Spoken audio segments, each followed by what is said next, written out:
नमस्कार मित्रांनो, स्वागत आहे तुमचं आताच्या ब्रेकिंग न्यूजमध्ये.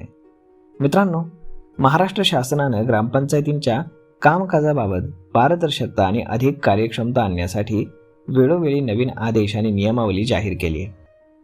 विशेषतः महाराष्ट्र ग्रामपंचायत अधिनियम आणि त्यातील सुधारणांनुसार सरपंचांना आता अधिक जबाबदारीनं आणि नियमांच्या चौकटीमध्ये राहून काम करावं लागणार आहे. महाराष्ट्र शासनानं ग्रामपंचायतींच्या कारभारामध्ये पारदर्शकता आणण्यासाठी आणि सरपंचांची जबाबदारी निश्चित करण्यासाठी काही महत्त्वाचे नवीन आदेश आणि नियम लागू केलेत. विशेषतः मुख्यमंत्री समृद्ध पंचायत राज अभियान 2025-26 आणि निवडणूक पात्रतेबाबतचे नवीन निकष अत्यंत महत्त्वाचे आहेत. तर मग यामध्ये ग्रामपंचायतीमध्ये शासनासाठी आणि सरपंचासाठी नवीन नियम आणि आदेश शासनाने दिलेत. यामध्ये महाराष्ट्र राज्यातील ग्रामीण विकासाचा कणा असलेल्या ग्रामपंचायतींना अधिक सक्षम करण्यासाठी राज्य सरकारनं काही ऐतिहासिक निर्णय घेतलेत.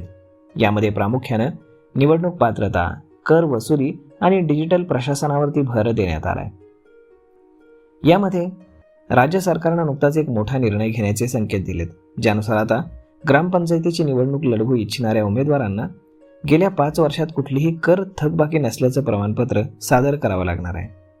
जर एखाद्या व्यक्तीने गेल्या 5 वर्षात ग्रामपंचायतीचा घरपट्टी, पाणीपट्टी किंवा इतर कुठलाही कर थकवलेला असेल तर ती व्यक्ती निवडणूक लढवण्यास अपात्र ठरू शकते.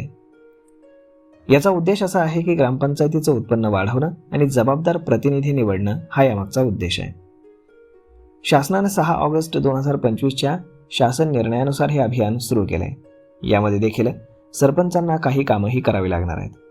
यामध्ये गावातील आपलं सरकार सेवा केंद्रामार्फत 27 विभागांच्या 5592 सेवा नागरिकांना ऑनलाईन उपलब्ध करून देणं बंधनकारक आहे. त्यानंतर गावातील नागरिकांच्या सर्व तक्रारींचं विहित मुदतीमध्ये निवारण करण्याची ही जबाबदारी इथून पुढे सरपंचांची असेल. ग्रामपंचायतीची स्वतःची वेबसाईट तयार करून त्यावर विकास कामांची माहिती प्रसिद्ध करणं अनिवार्य राहील. त्यानंतर गावातील मुख्य चौकामध्ये आणि ग्रामपंचायत कार्यालयामध्ये CCTV कॅमेरे बसवणंही आवश्यक राहणार आहे.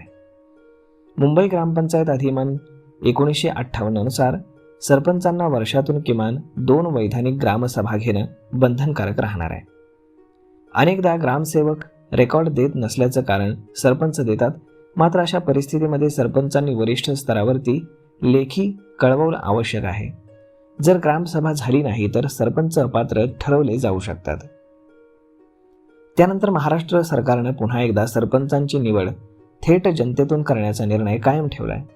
यामुळे सरपंचांना जास्तीचे अधिकार मिळालेत, परंतु सोबतच जबाबदारी देखील वाढलेली आहे.